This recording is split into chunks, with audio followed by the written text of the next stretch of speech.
Nicole, are you ready? Yeah. All right.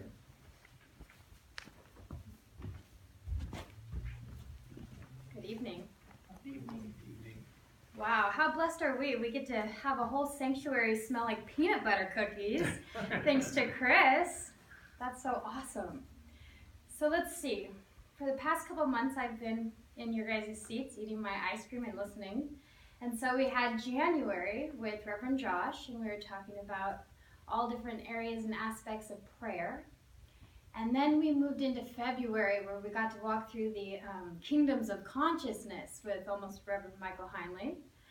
And so now that they've got you on the mountaintop and the sun is shining on your face and the light is bursting from within you, now how about let's take a look at that long shadow that's stretched out behind us. And so I just wanted to first share with you how I got started with all this shadow stuff, like where it even came from for me. And it was about a year ago when this just massive incline of school shootings was occurring over and over again. Every day you're hearing about another one. And so I was flipping through my Facebook feed and I stumbled upon this article by Reverend Dr. David Alexander, who's the spiritual leader of a Center for Spiritual Living in Oregon. And in his article, he wrote about the desperate need for Americans to start working on their own shadow side and do their own shadow work if this violence in America was ever to cease or to start decreasing. And this really threw me. And frankly, it irritated me because I have school-age children and I know that I would personally never do anything consciously to support violence in schools or anything like that. But I really respect the good work that Dr. David is doing in the world. And so it just kind of urged me and nudged me into looking at what is this shadow stuff. And so I asked Reverend Josh, I looked online, and I just dived headfirst into all things shadows. And the great thing about this universe that we live in is that it's communicative. So when we desire something and we say we want to know more about something, things show up from all sorts of places to help us out with that. So the first thing I wanted to know, and I'm sure some of you might want to know too, is what is this shadow? So the shadow is actually a term coined by Carl Jung to describe the unconscious part of our personalities as individuals and as a community or a society or a nation or as all of humanity. And it's that part that we project onto others and then is reflected back to us. And we're not conscious of it. So the shadow side of each of us is that individual aspects and parts of our personality that we project onto others and then is reflected back to us. And so I can kind of grasp that. You know, I'm no scholar of Carl Jung, and I don't pretend to know everything that he understood about this shadow side. But I think I can intuitively sense, and I think that most of us can, that there are parts of us as individuals and parts of us as a society or community that we either don't want to look at or for some reason can't look at, but that if made conscious and embraced, could support us in greater lives, in a greater good, in more peace of mind and connection to each other. What do you guys think? Do you agree? Okay, so I'm not even going to try to tackle that issue that Dr. David brought up because it's still not fully processed in me and I don't know where I stand on that. But what I can and want to talk to you about is the shadow side of awakening, the shadow side of positive thinking. See, I grew up in this philosophy, this science mind philosophy, and we're known for being positive thinkers. That's what we do. In my household, it was all about, let's see, God is all there is, everything's right about a right idea, life is good and very good, there's no sin but a mistake. And this sounds amazing, doesn't it? But nothing can really be good or fully experienced unless it is believed and acted upon.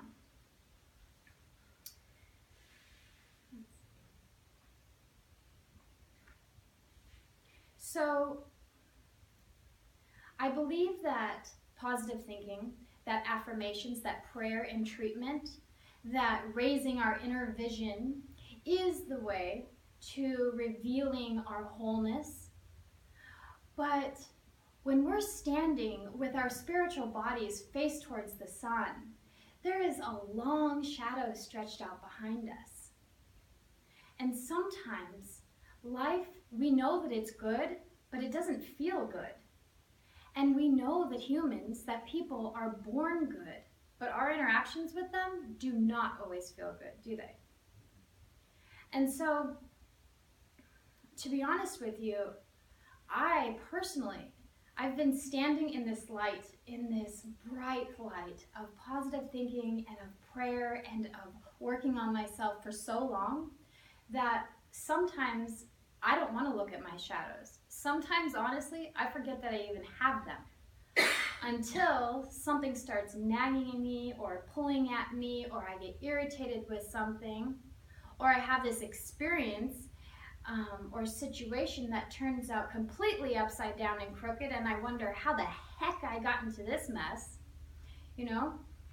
But I spent a good chunk of time actually incapable of looking at the parts of me that I didn't want to see anymore.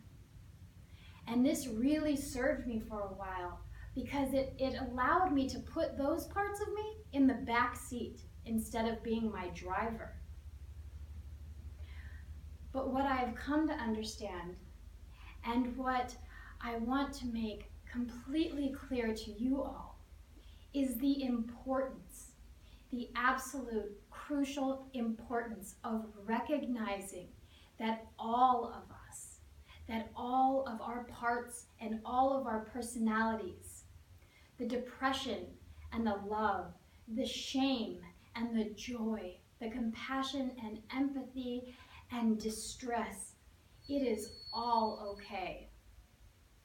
It is all part of what makes us an individual, and it is all part of what makes us whole. It's that part of us that allows us to empathize and have compassion for others.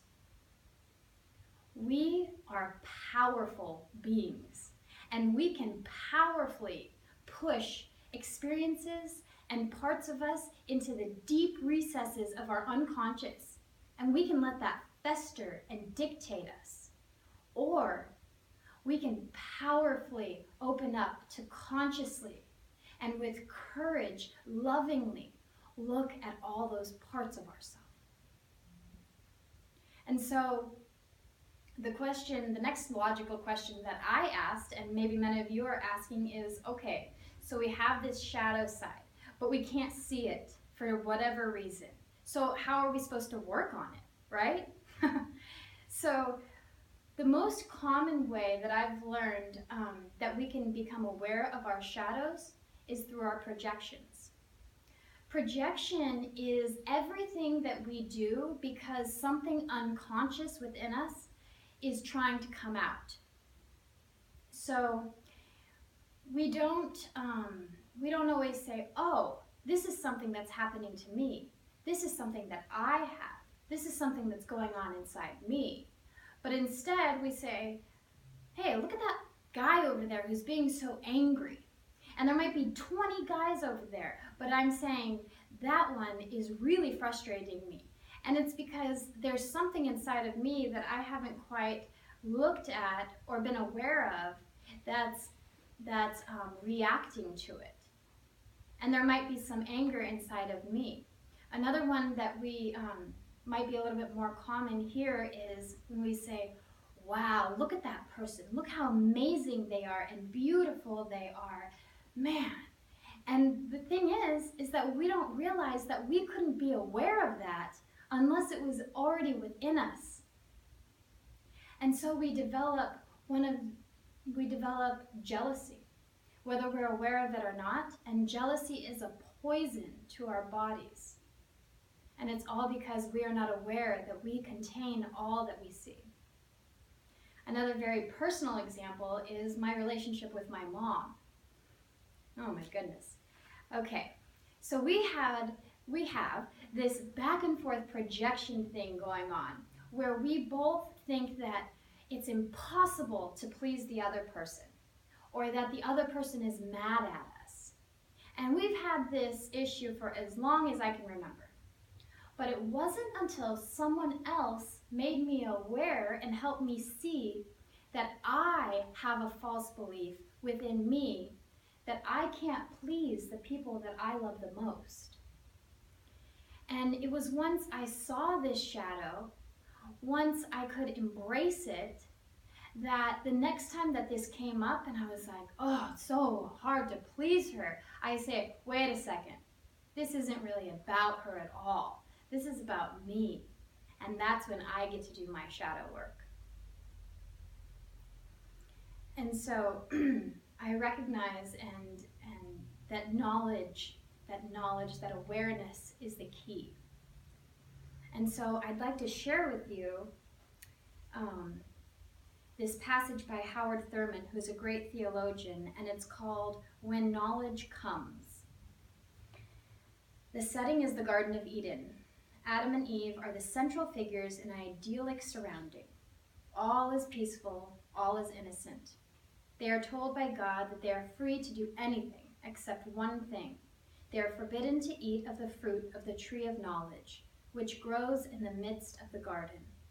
For if they eat of the fruit, they shall be driven out of the garden, and from that day forward they shall be responsible for their own lives. They eat of the fruit. They are driven out of the garden, and they become responsible for their own lives. With the coming of knowledge, they have lost their innocence. The transition from innocence to knowledge is always fraught with hazards. There's something very comforting and reassuring about innocence. To dwell in innocence is to inhabit a region where storms do not come and where all the breezes are gentle and balmy. It is to live in the calm of the eye of the hurricane. It is to live in a static environment which makes upon the individual no demands other than to just be. All else is cared for. But when knowledge comes, the whole world is turned upside down. The meaning of things begins to emerge. And more importantly, the relations between things are seen for the first time. Questions are asked and answers are sought. A strange restlessness comes over the spirit, and the enormity of error moves over the horizon, like a vast shadow. Struggle emerges as the way of life. An appetite is awakened that can never be satisfied. A person becomes conscious of himself, the urge to know, to understand, to find answers, turning inward. Every estimate of others becomes a question of self-estimate. Every judgment upon life becomes a self-judgment. The question of the meaning of oneself becomes one with the meaning of life. The setting is the Garden of Eden. Adam and Eve are the central figures in an idyllic surrounding. All is peaceful, all is innocent. They are told by God that they are free to do anything except one thing. They are forbidden to eat of the fruit of the tree of knowledge, which grows in the midst of the garden. For if they eat of the fruit, they shall be driven out from the garden, and from that day forward they shall be responsible for their own lives. They eat of the fruit, they are driven out of the garden, and they become responsible for their own lives. And so with the knowledge that we have obtained, that our shadows can be known through our reactions and our relationships to others, and through our projections. And because what's the point in learning anything if we can't put it into practice? I'd like to now bring us to our spiritual practice for this month, and it is the Buddhist Four Immeasurables. In Buddhism, they teach the Four Immeasurables as a way to live ethically and morally upright. It is immeasurable loving kindness, immeasurable joy, immeasurable peace, and immeasurable equanimity. And so this week we will work with immeasurable joy. I love the way that sounds, immeasurable joy. Jealousy, the reason for this is because one of the most common Like I said earlier, emotions that we have towards others, whether it's subtle and we aren't aware of it or not, is jealousy. Because we think that what we see in others, the greatness, the beauty, the glory, is not within us. But it is. And jealousy is quite an unpleasant emotion.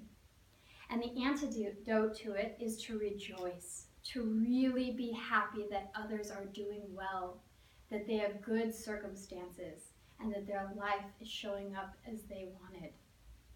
And so now I'd like to invite you into a meditation where we can sit and rejoice. And so I'd like to just close my eyes and invite you, if you'd like, to just lean back into your seat. You can keep your eyes open or close them if you'd like. Just feel the support of the chair. The support of the chair represents the support of this entire universe, always holding you, always taking care of you as you relax into it. Now I'd like to invite us to start cultivating the feeling of joy within. Can we imagine even the slightest bit of immeasurable joy?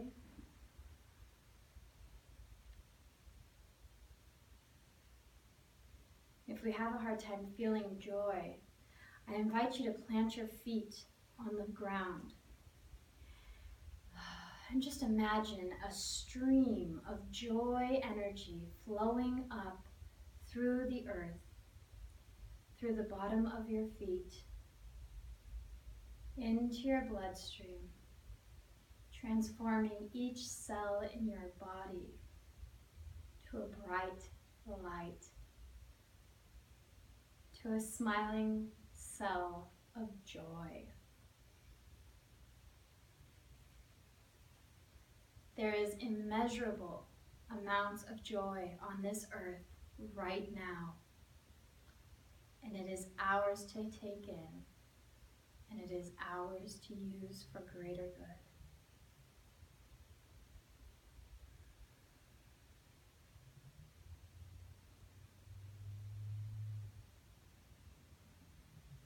Now I invite you to just imagine someone who really bothers you.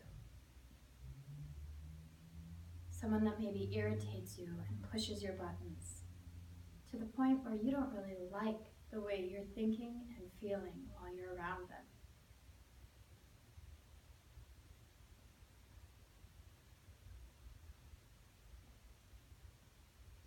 I invite you to stretch your mind and your heart and to find one thing you can rejoice in about this person.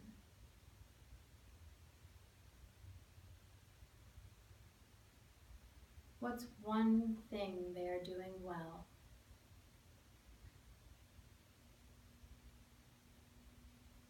What's one thing you can tell that they're working on?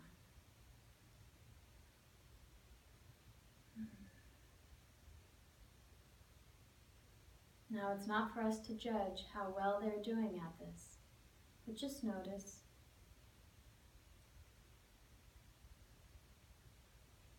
And if you can't find anything in this person, maybe, just maybe, you can rejoice in the faith that we live in an intelligent universe which has a divine idea for every life.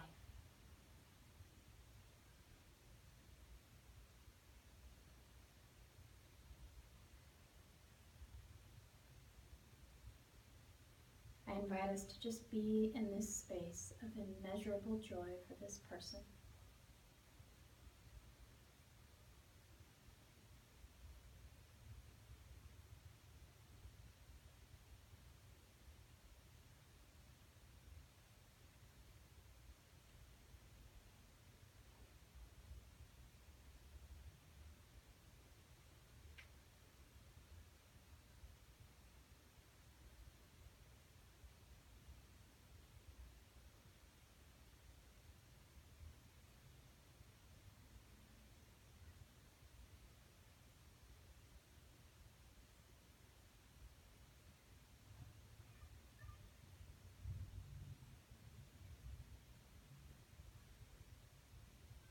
recognize only one life, only one love, only one heartbeat in this room.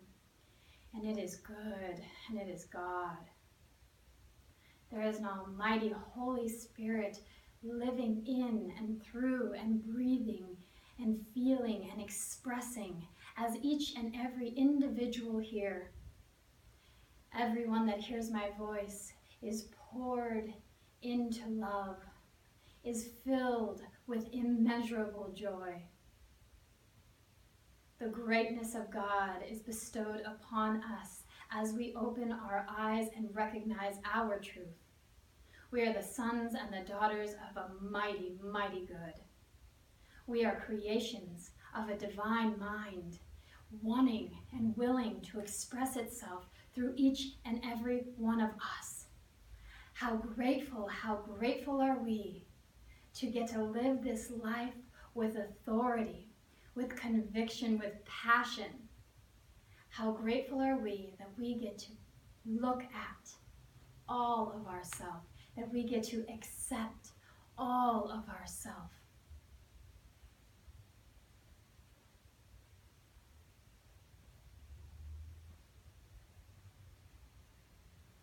There is a Mother Earth and there is a Father Universe, and they come together and combust as us. There is a light that expresses through us, that flows as us, and it touches the world. We leave our fingerprints of joy, of compassion, and of empathy wherever we go. So grateful to know that we can accept ourselves as we are, that we can look at those shadows and still love ourselves and embrace them and bring them into the light with us.